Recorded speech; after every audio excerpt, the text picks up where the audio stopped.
I've talked to a number of business people, Okay. and they say that the easiest way to manage your finances is to ensure that you go cashless. Okay.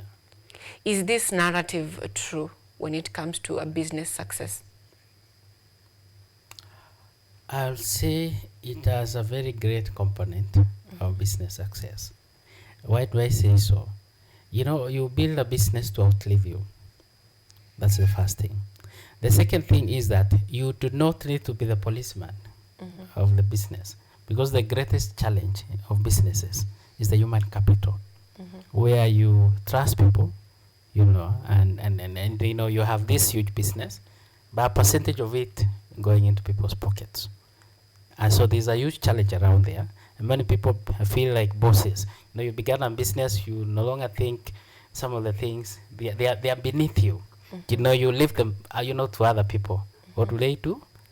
You know, they sell, they do what they must do into their pockets. And before you realize, you have a shell. So cashless, you know, businesses, cashless way of payments is very key. However, key to say is that build structures and have strong internal controls, right? I'll give you an example of a supermarket. They don't insist that you must pay cashless. A petrol station is another example. But they must have structures of internal controls, how they account for all their revenues. You know, revenue is the end point of the product or service. But it's a whole journey, you know, the controls you have, how you account for your, be it goods or services.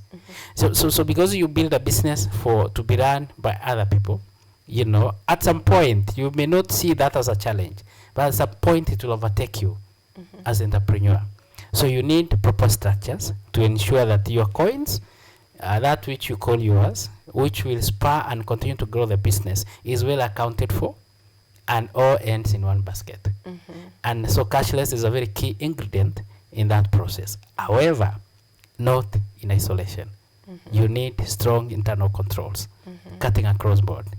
So key to mention also is that you know, apart from serving in a government institution, I'm also a consultant. I needed to have mentioned that. I run a firm, I'm an auditor, you know, in the area of tax, and I consult for major and you know, businesses across board.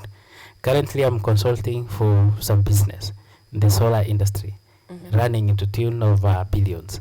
So what do I need to say is that in this journey equally, you need people, you know, the right people at any given point. If you're talking about sales, make sure you have the right person there. If it comes to finance management, because you see, as an entrepreneur, we bogged down to very many aspects of running the business. Make sure you may not afford them to begin with, but make sure you have people to reach out to. Some even on pro bono services. We do that more often than not, and we support this business because we know at some point they'll be able to get to a level, support the society, the economy, hire young people, and you know, it is a ripple effect. So there are people willing to support you, be it in your family, in your circle of friends, but you cannot be an island in this journey because you cannot be an expert in every field. No one is ever that. Thank you. Very interesting. You cannot be an island in this field. Yeah. So for any business success, you need to talk to experts. If you can't Talk afford to people them, across board. talk to someone who has done it, someone